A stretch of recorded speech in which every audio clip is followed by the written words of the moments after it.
Hello दोस्तों, नमस्ते। स्वागत है आप सबका हमारे चैनल पे। मैं हूँ उर्मिला यादव। मैं गाने जा रही हूँ एक लाचारी गीत। कैसा लगेगा कमेंट करके जरूर बताइएगा, शेयर सब्सक्राइब कीजिएगा।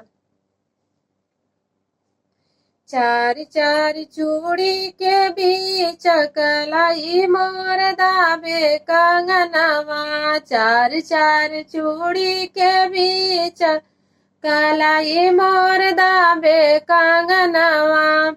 जाई कहो हमरे बारे ससुरु से, जाई कहो हमरे बारे ससुरु से।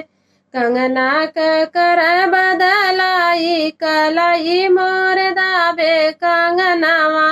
कंगना करे बदलाई कलाई मोर दाबे कंगनावा। चार चार चूड़ी के बीच कलाई मोर दाबे कंगनावा। चार चार चूड़ी के बीच कलाई मोर दाबे कंगनावा। जाई कहो हमरे बारे भसुरु से, जाई कहो हमरे बारे भसुरु से। कंगना कर बदलाई कलाई मोर दाबे कंगनावा। कंगना करे बदलाई कलाई मोर दाबे कंगनावा।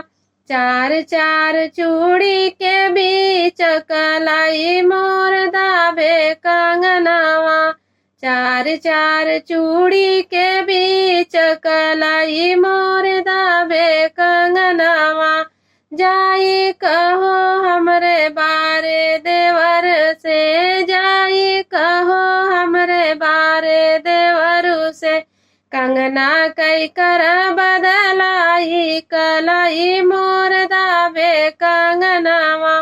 कंगना कई कर बदलाई कलाई मोर दाबे कंगनावा।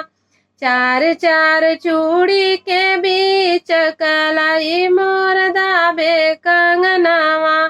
चार चार चूड़ी के बीच कलाई मोर दाबे कंगनावा।